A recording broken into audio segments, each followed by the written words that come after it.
Welcome to the Coffee House, where in the next hour, terrorism and civil liberties. Did Maryland officials break the law in spying on nonviolent peace and death penalty protesters? We talk with Washington Post reporter Lisa Rein.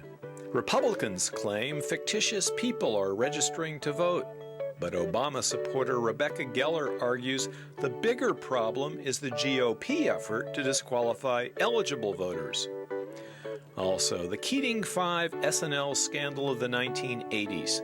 Does it have any relevance to John McCain's presidential candidacy today? We've got poetry by Brian Gilmore and Greta Ehriig. Reuben Jackson reviews a biography of soul singer Donny Hathaway. And Grammy Whammy winner John Carroll and his son Ben kick up some tunes. If I could get through to you.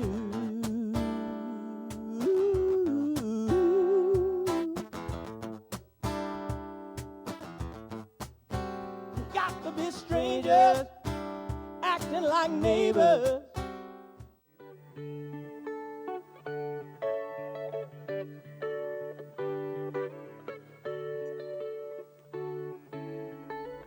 Welcome to the forum at the Coffee House. It was called the Counterintelligence Program, COINTELPRO, a massive, secret 15-year spying operation conducted by the FBI against American radicals and activists.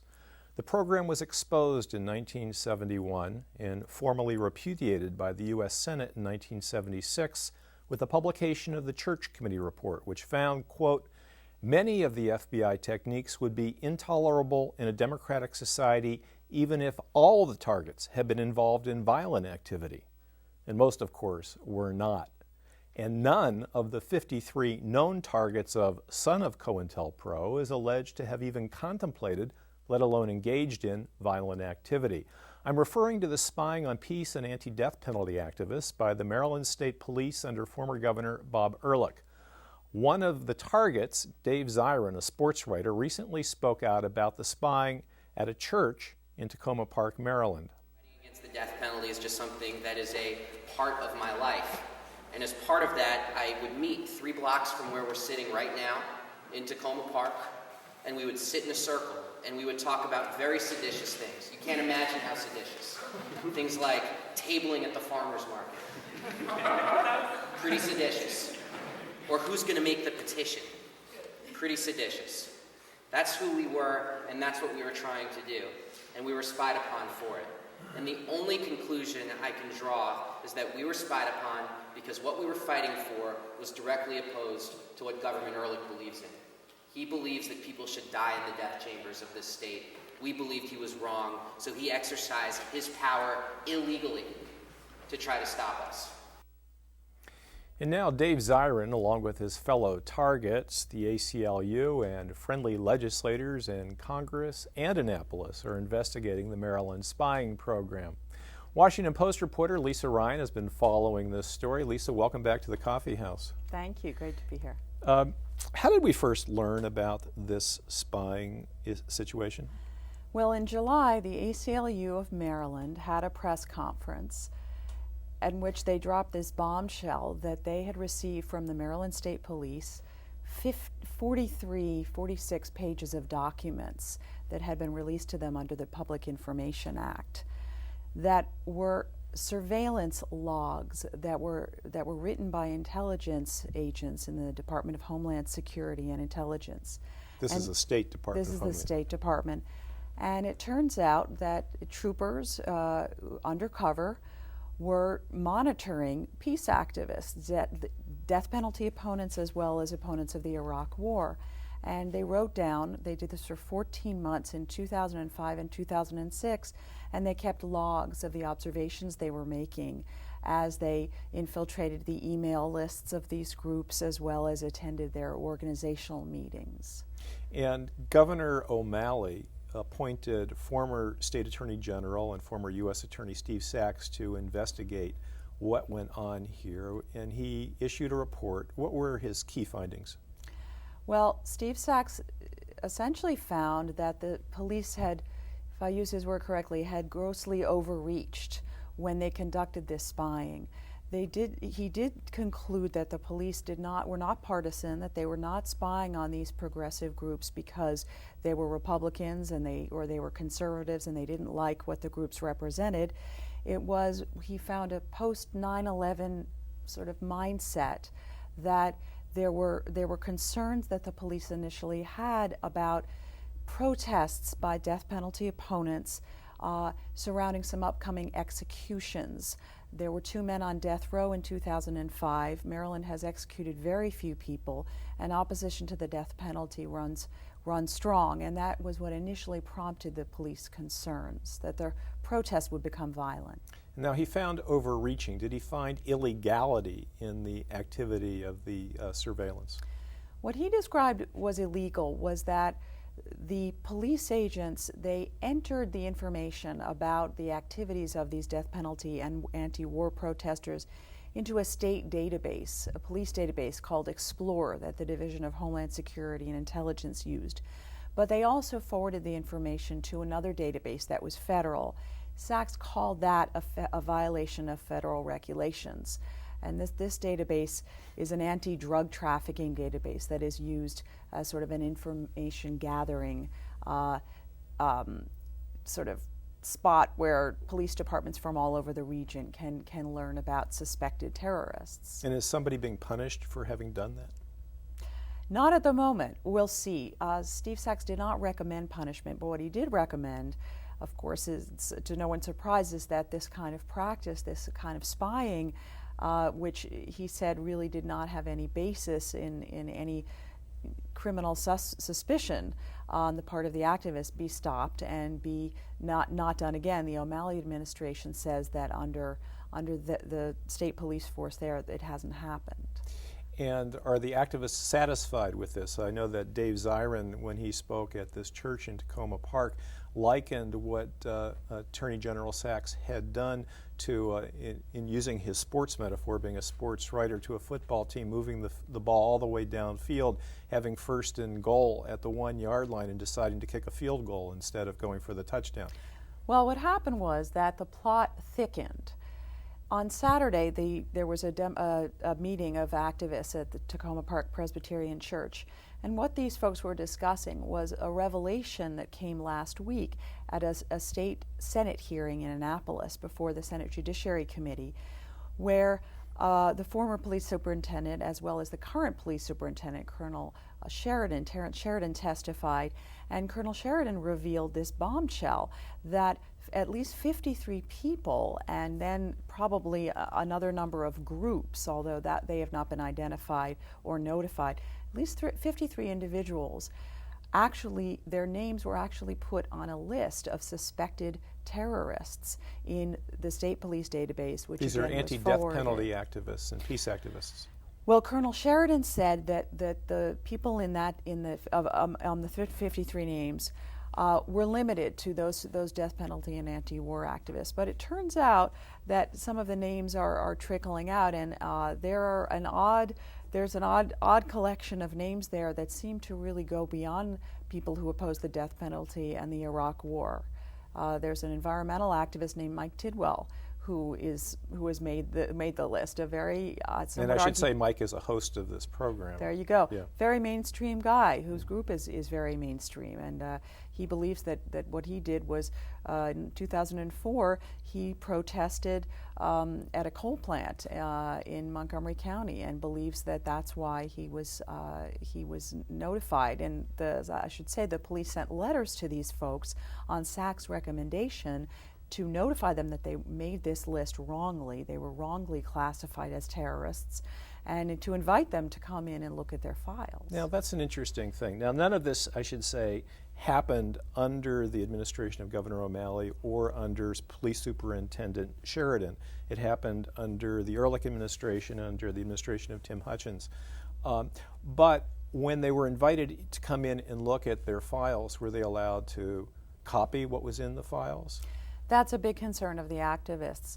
The police said last week that when the activists come to look at their files, they can't bring a lawyer, and the ACLU is representing a lot of them, and I think private attorneys will probably represent more of them, and they can't get hard copies of their files. Now, Colonel Sheridan said the files would be purged from the state databases as well as from any federal databases, but people are skeptical of that, and they're bewildered, and they want hard copies of their files. So right now, there's kind of a legal limbo going on, where I think the ACLU is really trying to press the police to hold on to the files until this issue can be resolved. Now, we don't really know who ordered this spying to begin with, do we? Or even the temporal boundaries of it.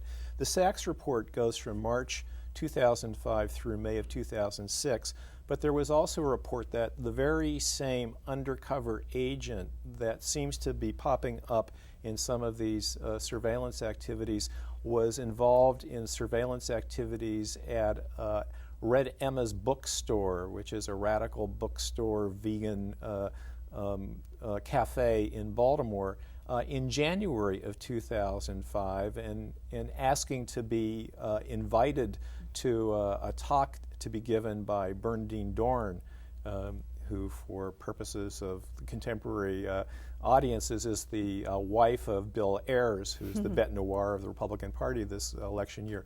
And she was going to talk about juvenile justice issues. So we don't really know when this all began, right? There are many, many more questions than answered at this point, and I think the state police were blindsided by this, at least the current administration, and it's unclear, what they know that they haven't disclosed, and what they don't know that they haven't disclosed. You mentioned Red Emma's. It turns out that a number of the groups, after the initial surveillance logs that the ACLU released in July came out, they read them, and then there was the name of an alias that the trooper used was in these logs. Her alias was Lucy Shoup. So a lot of different groups, a lot of people in the progressive community went back to their email lists, and over in 2005, 2006, 2004, and a couple of people, including Red Emma's, discovered that they were getting emails from a woman whose name was Lucy Shoup, and it turned out that she was indeed the same woman. So there are many questions out there, and it's really it's a fascinating and to many people a very disturbing case. And I think now we're almost out of time. Okay. I do want to ask you what's going to be done about this. Attorney General Sachs, former Attorney General Sachs, is proposing that the state police themselves decide and issue a regulation that unless there's a reasonable, articulable suspicion of criminal activity that has happened or will happen, that the state police won't engage in this kind of conduct in the future. But some state senators and legislators are looking for legislation. Why legislation, perhaps, more than regulation?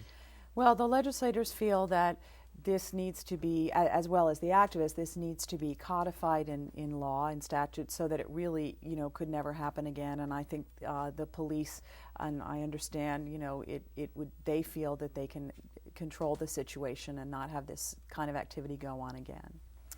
Well, many thanks to the Washington Post's Lisa Rein for helping us better understand what is behind the Maryland State Police spying operation and what is being done to ensure that it isn't repeated.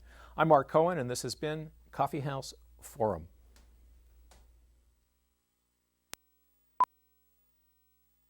And I'm only going to be happy, I'm only going to feel a sense of satisfaction when this is all done, is if I see either Tim Hutchins or Bob Ehrlich frog marched out of their home for violating our civil rights. Because it's absolutely unacceptable, and we have to actually lay it down. We either have a constitution or we don't. They either broke the law or they didn't. And if we do have a constitution and they did break the law, then to me the conclusions are absolutely clear.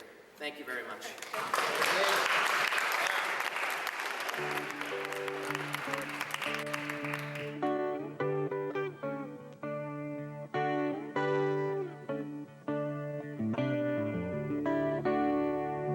The kid in the colorful long-sleeve silk shirt, the 70s, the summer heat, making love to the streets, worshiping asphalt, stay out later and later, vampire, throwing rocks at street lights, alley lights, just needed to be night. For the love of the streets, just adore the streets, and malt liquor, that wonderful elixir. A mother hears a streetlight explode. She knows her boy was wearing a colorful silk shirt when he left here this evening. It's summer. People wearing long-sleeve silk shirts in summer don't think rationally. Remember the music, that crazy, ridiculous music that almost did us like the dinosaur. John Travolta doing the foxtrot, looking like he's dropped acid, bell-bottoms, stacked heels, afros sprayed with something toxic. But really, it isn't the shirt, it's malt liquor, that wonderful elixir. She calls out her son's name. He's gone, like Kaiser Sosa losing his limp. Really, he's Bela Lugosi and has become a bat. Flown and jumped in someone's car, ready to worship the streets, the asphalt. He looks insane. Short shorts, long tube socks up to his knees, and his shirt, long sleeve silkness.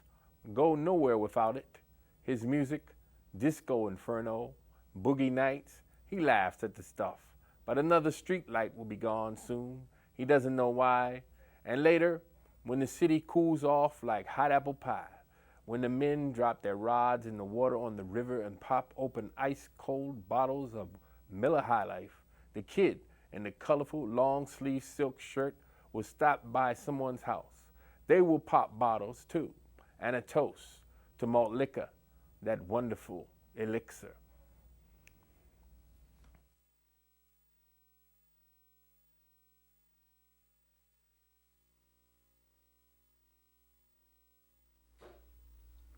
Welcome to Courting Justice at the Coffee House. This year's presidential election will be one of the most exciting in American history. For the first time ever, the American people will elect either an African American president or a woman vice president. Young people and African Americans have registered to vote in record numbers, and voter turnout promises to reach record highs. However, there is great concern that a wide variety of illegal tactics will prevent some citizens from exercising their right to vote. One person who's working hard to make sure that doesn't happen is my guest today, Rebecca Geller. Welcome, Rebecca, to the Coffee House.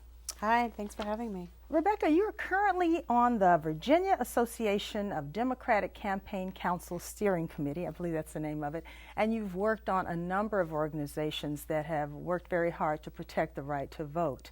And I know there have been a number of tactics that have been used in the months, weeks, and days leading up to an election, and also some on the day of elections that have either discouraged people from voting or have actually prevented them from voting. So first, can you tell us a little bit about some of the tactics that have been used in the days leading up to an election?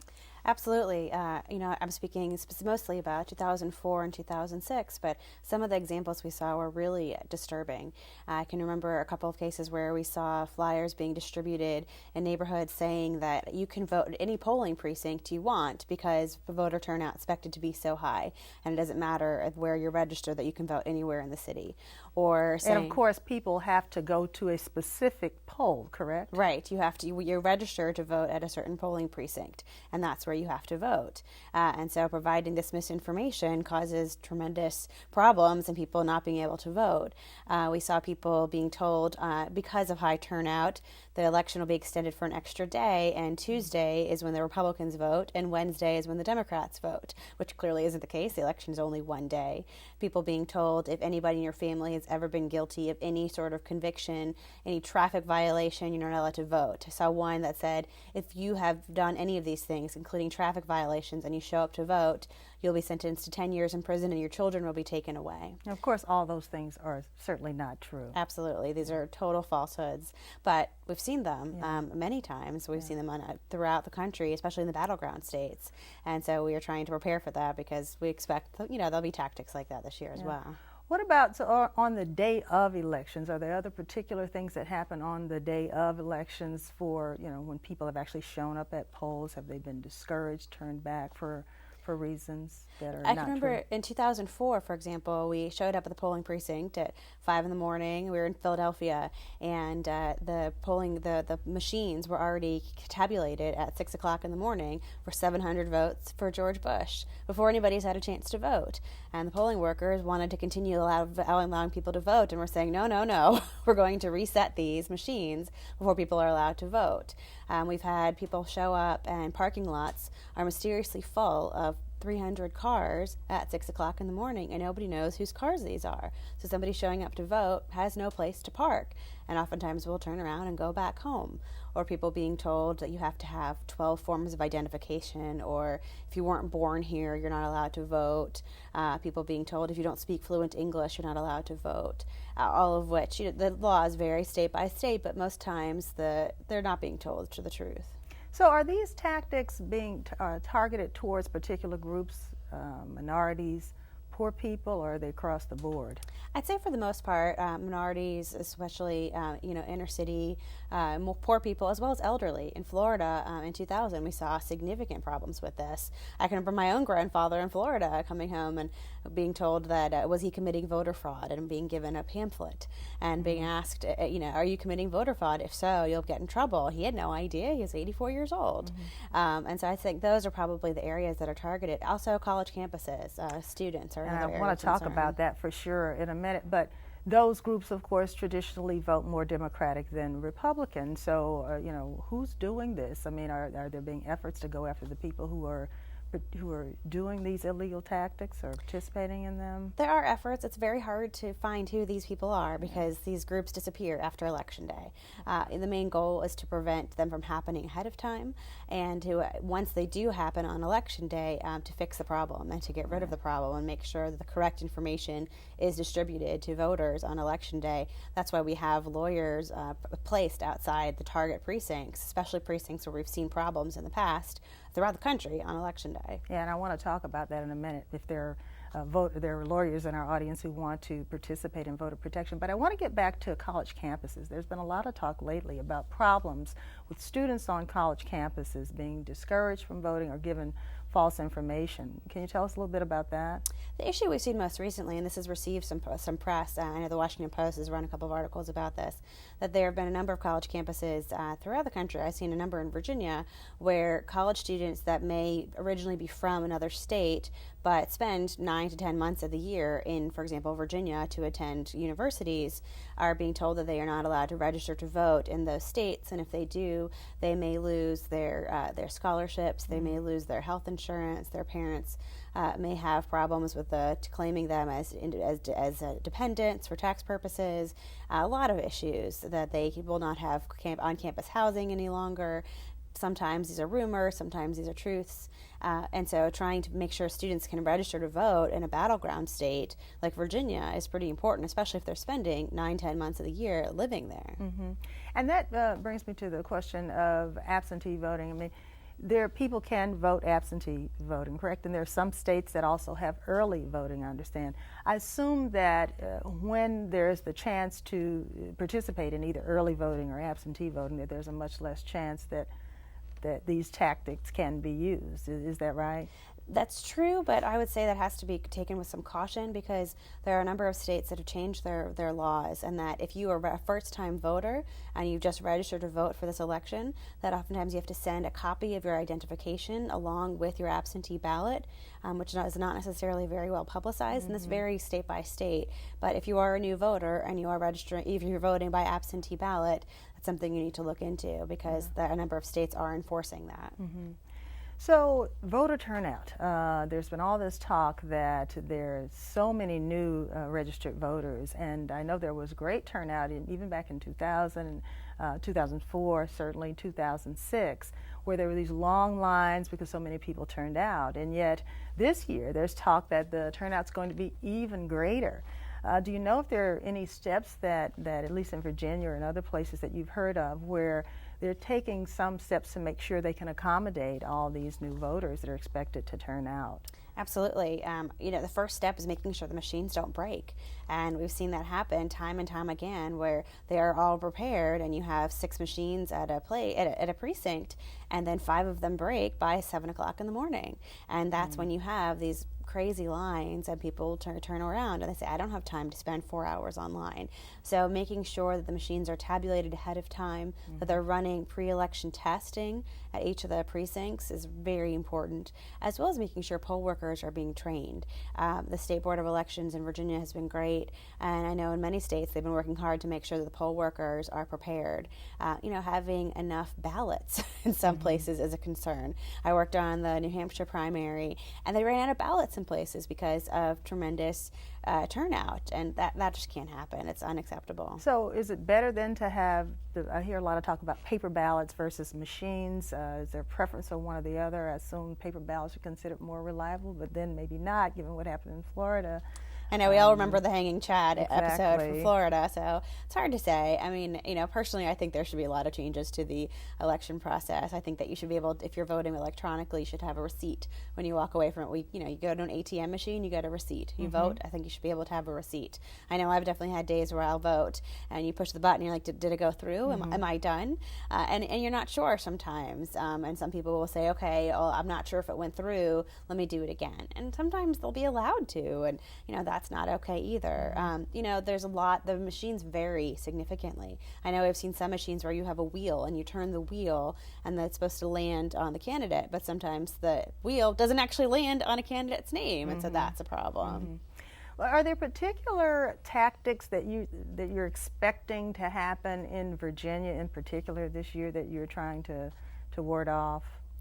I think the college campuses is definitely an area that we're watching out for, because young people are excited about this election in a way they've never been before. We're expecting a record high turnout on college campuses, and making sure that students show up and have the right to vote and are only asked for the identification that's necessary to be required to vote is really important. I think also making sure that immigrants, people who are new to our country or who are recent or new voters, or new Americans, are allowed to vote. People who don't always necessarily, English may not be their first language, cannot be discriminated against if they are registered to vote. So those are people that we're especially watching out for. Yeah. We're almost out of time. I do want you to talk a little bit about voter protection efforts. If there are people out there who want to help, what can they do? And do you have to be a lawyer or a law student? What can people do if they want to help with this effort? Right now, there are hotlines going across the country. If you're looking for a nonpartisan effort, I know the Lawyers Committee for Civil Rights Under the Law has a really extensive program going on. I personally am involved with the Democratic Party with Barack Obama's campaign. And if you're looking to do something partisan, contact your local campaign Obama office. I'm sure the same is true for McCain, I don't know. Certainly biased with my politics. But lawyers and law students are particularly needed. I think that for the Lawyers Committee may allow other people involved, I'm not sure, but I know for election protection on the campaign, we're looking for lawyers and law students. Well, thank you, Rebecca Geller, for educating us about our right to vote. The presidential election is on Tuesday, November 4th. If you have any questions about your right to vote, visit www.866ourvote.org or call 1-866-OUR-VOTE. That's 1-866-OUR-VOTE. I'm Angela Davis, and this has been Courting Justice. Fraud is the creation of trust, and then it's betrayal. And that means there's no acid more effective at destroying trust than fraud.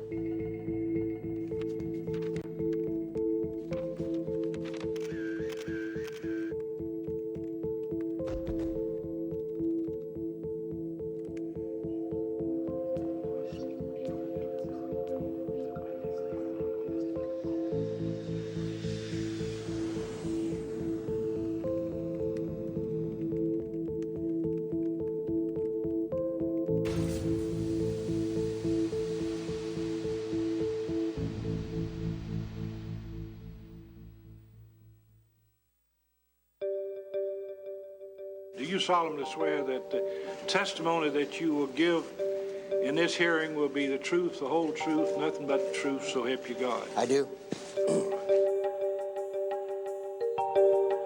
Many of our fellow citizens apparently believe that your services were bought by Charles Keating, that you were bribed, that you sold your office, that you traded your honor and your good names for contributions and other benefits. Many of these same people also apparently believe that your action, and perhaps the actions of other senators and congressmen, were solely responsible for the saving and loan failures of scandalous proportions. Lincoln Savings was the worst, what we call in criminology, control fraud in the nation. That means a fraud run by the people who controlled the organization. In this case, Charles Keating was looting the savings and loan. Keating was a not very effective real estate developer who was brought in to acquire Lincoln Savings and Loan by Michael Milken. Charles Keating was and is a very nasty, fraudulent guy. His reputation was, quote, for buying and selling politicians, unquote. One of the people on this list was then Representative McCain. Of the 5 senators here before you, Senator McCain had the closest personal friendship with Charles Keating. They were confidants, they were mutual political supporters. Of course, the money flowed one direction from Charles Keating to then Representative and eventually Senator McCain. Over 3 campaigns, including his 1986 Senate campaign, John McCain received roughly $112,000 from Mr. Keating, ACC employees, and their families. He was someone that McCain took much of his policy advice from on how you should regulate, or in this case, not regulate, savings and loans. Senator McCain also was the only one who received personal as well as political benefits from Charles Keating. The unique aspect of this relationship between Senator McCain and Charles Keating extended to the family. They're personal friends. Keating flies him down multiple times to the Bahamas at Keating's expense.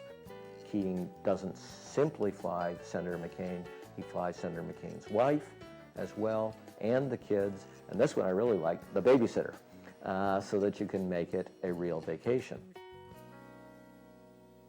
In 1984 and 85, then Congressman McCain wrote several letters to Chairman Gray and White House officials urging them to postpone promulgation of the direct investment rule. Then Congressman McCain also supported a resolution to delay the rule. There is evidence that Senator McCain did so at the urging of Mr. Keating or other representatives of Lincoln. Regulators had discovered that Keating had engaged in a massive violation of a key rule called the direct investment rule. And this rule restricted how much savings and loans could own in the way of real estate as opposed to making loans on it. The key to this rule was that direct investments were an ideal way to engage in accounting fraud. And accounting fraud is the weapon of choice of these kinds of corporate frauds. Keating had violated the direct investment rule by over $615 million, the largest violation in the history of the agency. And savings and loans that did significant amounts of direct investment always failed, and failed catastrophically. I'm identifying for you what this case is that we are talking about.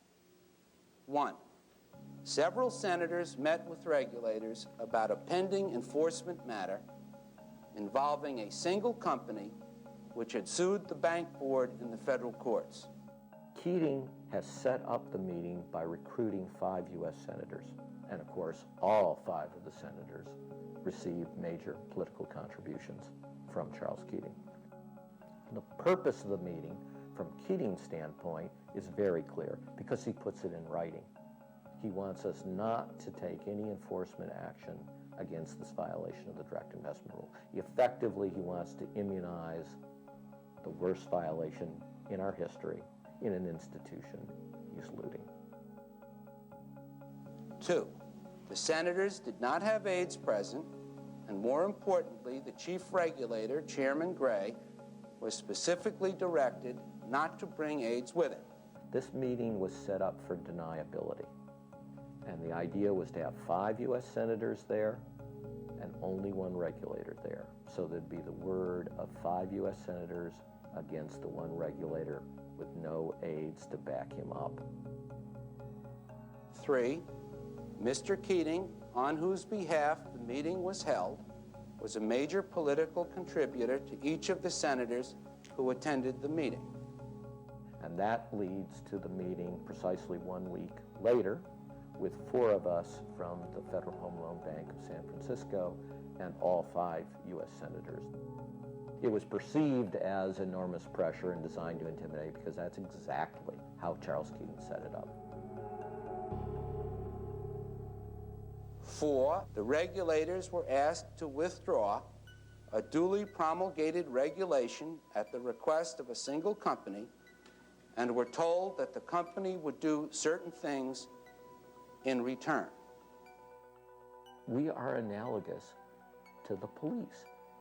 Can you imagine someone coming to the police and saying, well, you caught these guys red-handed, and they've committed this enormous crime, the biggest in your history, and you know that this kind of crime always leads to terrible, terrible harm to the public, but we don't want you to do anything because he's a big political contributor to us, so you shouldn't take any action. So we didn't think that they would have the nerve to try to do it again when there were actually witnesses. And in particular, we didn't think they would have the nerve because one of my jobs at the meeting was to take notes. And they do this same thing at the start of the meeting. Senator DeConcini says, we want you not to take enforcement action against the institution. And Senator DeConcini does it speaking on behalf of the group that he's hosting. And Senator McCain says nothing to distinguish himself or to say, no, that's not proper. Skip forward in time. After more direct political pressure set up by the Keating Five, the bank board stops all action to even find the facts against Lincoln Savings, even though it knows it's a criminal enterprise. Keating is allowed to stay open for an additional 2 years, which allows them to cause these massive losses of $3.4 billion. It produced the most expensive failure in U.S. history of a depository institution. Senator McCain knew the facts because we had briefed him. He knew this was a criminal enterprise. He knew that what was being done was improper. He knew how much undue political pressure, his words, or at least his words originally, was being brought to bear. He was uniquely in the position where he could have protested this and stopped it, stopped this loss, but he did nothing. And his statement is, once I figured out that Keating was not being abused, I no longer had any need to protect my constituent. But all the taxpayers of America were his constituents. We all ended up paying that $3.4 billion. We just never got it.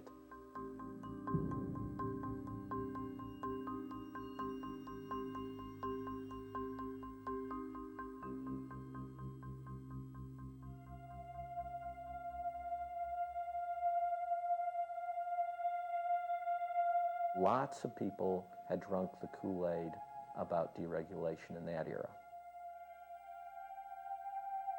Now, the savings and loan debacle taught a whole lot of people that was an error, but it didn't teach that to Senator McCain. Instead, he instinctively goes towards greater deregulation. While I was traveling overseas, our financial markets experienced another unfortunately, another round of upheaval. His reaction to the subprime crisis that we're going through now, which is unquestionably a product of deregulation, was to recommend in his first speech that we should have further deregulation.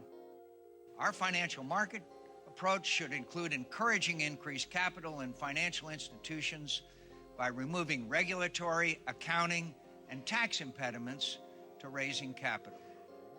He's said that he doesn't know much about economics. His key advisor on economics is Phil Gramm. Phil Gramm is more responsible than anyone in Washington in terms of pushing deregulation and non-regulation and to make fun of the victims. You've heard of mental depression. This is a mental recession. You just hear this constant whining, complaining. We've sort of become a nation of whiners. He's picked the worst possible source of advice. Well, if you can't even get the Charles Keatings of the world right, you just don't have that judgment factor in terms of your key advisors. If you look at why Lehman and Bear Stearns and Merrill Lynch and AIG and Fannie and Freddie are all in crisis, is because all of them play games on the accounting because you set up perverse systems that allow people to lie. And that comes back to why you need regulators. Senator McCain has not learned the lessons and has continued to follow policies that are going to produce a disaster. You create that kind of environment, you'll get the same thing that you had in the savings and loan crisis, except that now we are so globalized that the bubbles will be much bigger and you will cause a financial crisis not just in the United States, but in many parts of the world. I'm sick of that. I'd like to change that. So that's my motivation.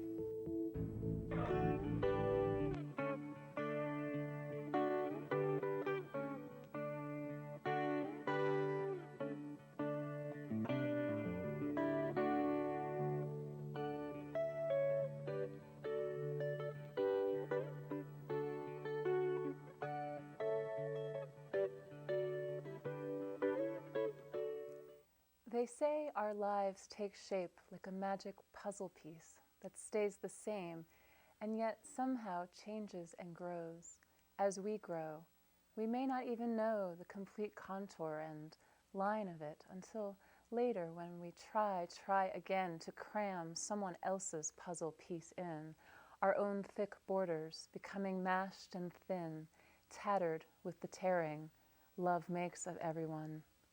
Perhaps this is how oneness begins, with the tiny, imperceptible sloughing off of the papery skin, the rippings out of the fibery hairs, even the greater loss of an appendage or two.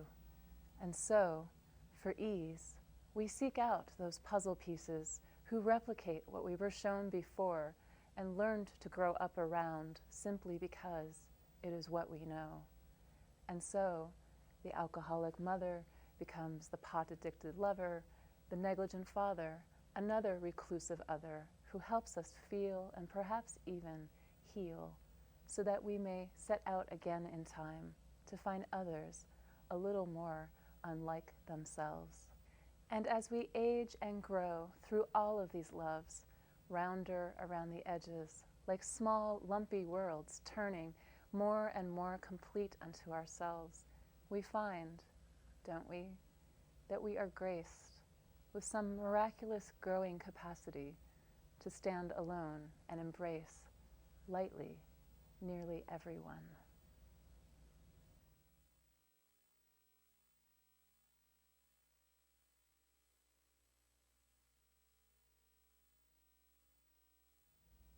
Soul singer Donny Hathaway is probably best known for his searing vocal gifts and memorable collaborations with fellow vocalist Roberta Flack back in the 1970s.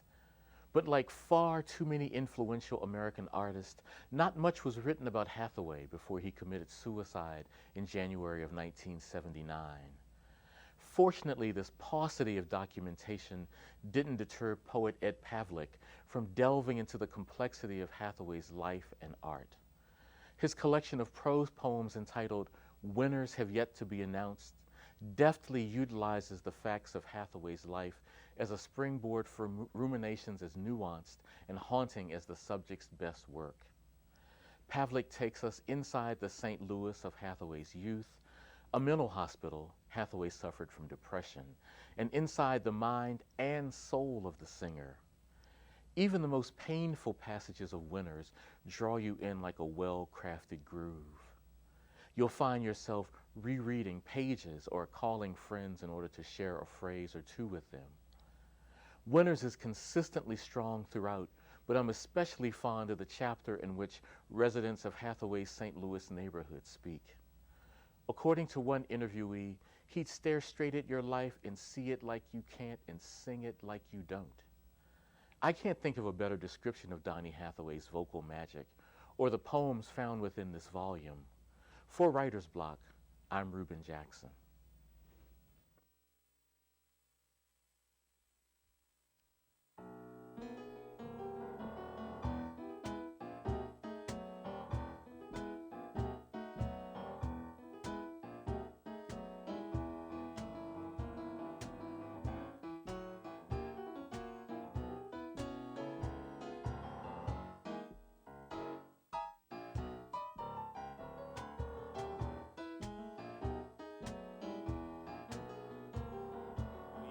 To go dancing every Friday, strolling arm in arm.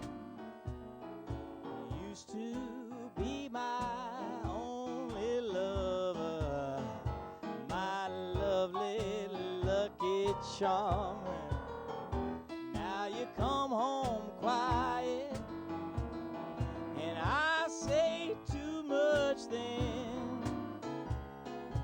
Maybe this romance must end. We used to lay out for hours just to staring up at the sky. You used to say the stars, they were created for your eyes. Now go in and get your sleep, dear, 'cause tomorrow's work again. Maybe this romance must end. Well, not tonight was all you said. Then you moved over to your side of the bed. I remember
guys. Hey, Dave. Welcome, Ben, John.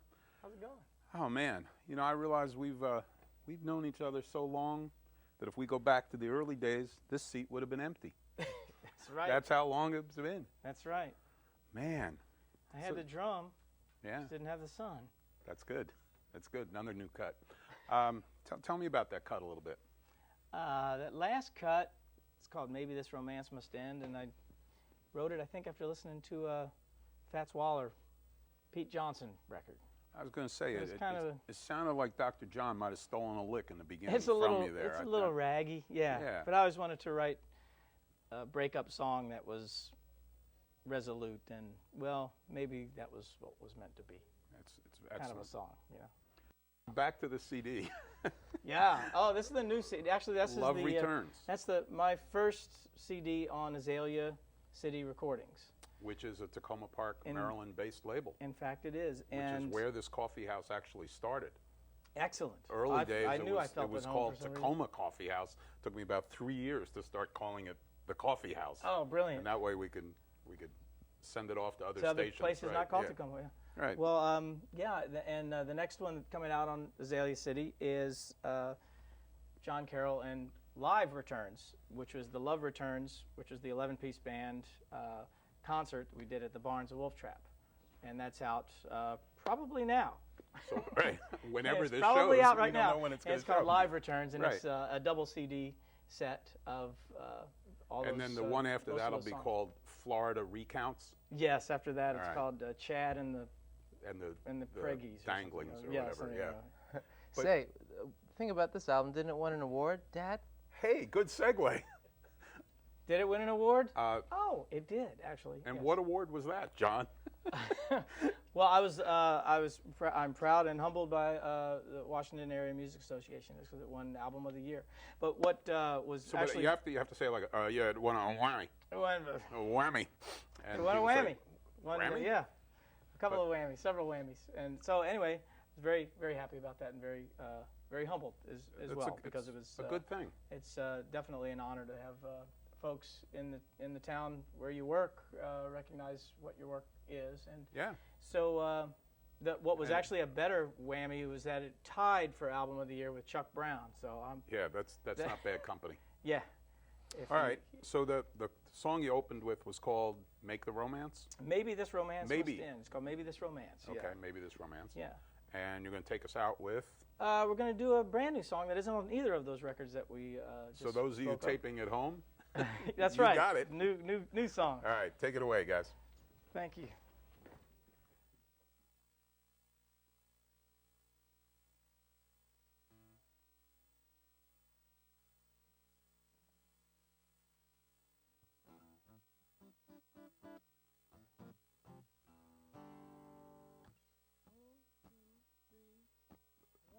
It's called Neighbors and Strangers.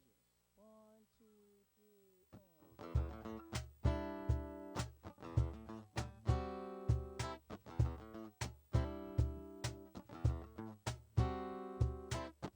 check out the car I drive, but make sure you're safe inside your own place.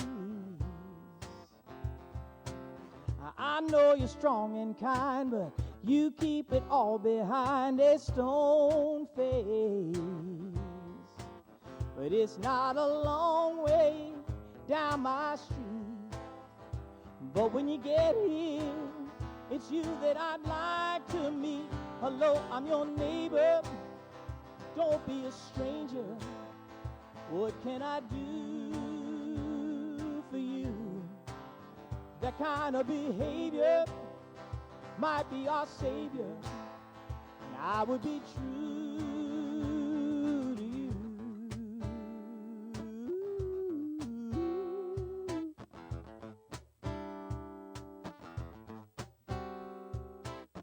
Back when we lived in trees, we had everything we needed around us. But here in the rat race jungle, we fear it all might crumble around us.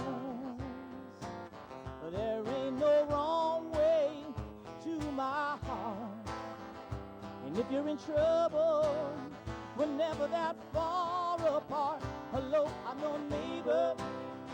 Don't be a stranger. No harm what I do to you. That kind of behavior might be our savior, and I would be true to you.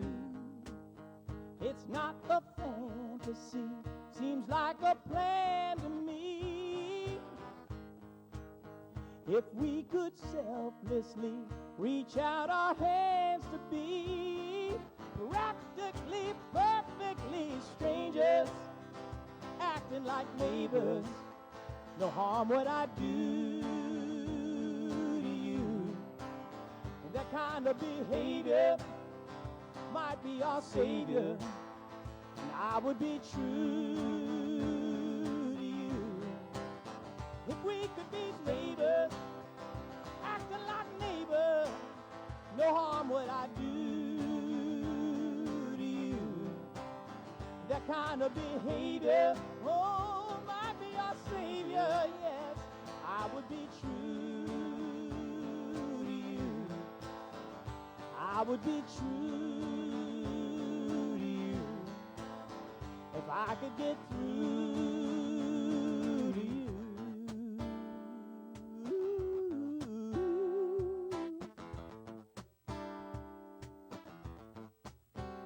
Got to be strangers, acting like neighbors, talking about strangers, acting like neighbors.